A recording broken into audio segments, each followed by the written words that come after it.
distracted. So basically, we had a group project assigned as a final, which is probably the dumbest thing, but I'm not here to critique her on her learning. We had a group final. We had to write a paper, and we had to also make up a skit for our group to present. It was 7 of us. I did most of writing the skit just because I wanted to. It was easy and it was fun for me. Well, I thought it was easy. I did the essay as well. She got back to me late, 6 hours before we had to present, actually, saying that my essay was completely wrong and I should revise it, all this shit. And I'm just like, I'm not going back and redoing this essay. That took me 2 weeks, and you told me 6 hours before. I'm not redoing it. And I think I'm pretty okay for that. Ew, my camera is dirty. I think that wasn't a bad idea of not redoing it. I didn't feel any type of way, and I still came to the final to present with my group because that was what we were supposed to do. I did not say anything when I did come into the class because, like I said, I was already frustrated at the fact that she told me my whole essay was wrong. So I come into class and didn't say anything to her. She's talking. She's assigned us to our groups, and we're going to talk about what we're doing for the project before we actually have to do it. So I'm talking to my group members and come present it. So we talked about that, and she was like, well, it is wrong and you should redo it because it's going to greatly impact your grade. Once again, said I did not care about that because I'm only here to present with my group so that my group does not get a 0 on this. Well, I got hella views, well, look at my story. So, boom, she starts getting loud. She starts yelling at me, telling me this is her class, so it doesn't matter what I think. I'm getting loud back. I'm not going to sit here and lie to you guys. I got loud back. I was raising my voice too. I'm like, Dr. V, like, you're yelling at me. I'm not going to redo it. I'm here to present with my group. Like, I'm here to get this done and get out. And she's like, you need to get out. Like, I want you to leave. And I'm like, leave? No, like, I'm here for my group project. Turn the comments off. How do I do that?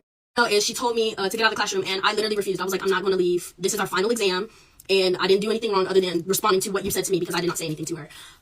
She's telling me to get out of the class. I'm like, no, I'm not going to. She's upset at this point. She leaves and she's talking to another teacher in the hallway. At that point, I guess is when they decided to call the police, campus police. Campus police comes, and it is a black officer at first. I'm not usually one to mention race, but I think it is a little bit necessary in this instance because I do go to a historically black college, and for this to happen to me and it be so provoked by people who are not of black descent, it hurts. So I feel like I do have to mention that. The black officer comes in, he asks me what's going on. I tell him everything. The class is telling him everything.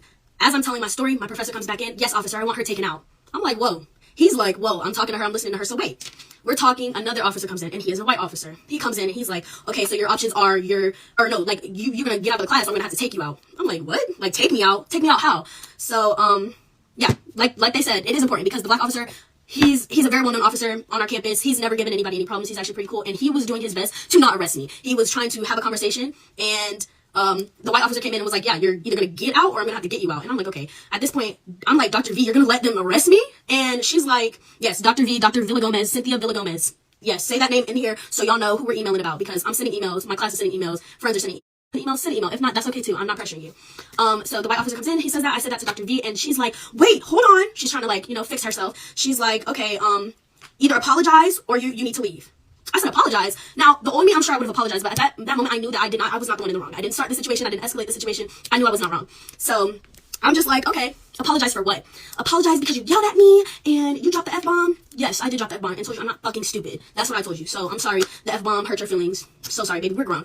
If that was worth an arrest, let me know. Let me know. According to my mom, it wasn't. But continuing, I said, Dr. V, are you going to apologize to me? I came in, I sat with my group, I didn't say anything to you. You decided to start yelling at me as soon as the fire alarm went off about my essay.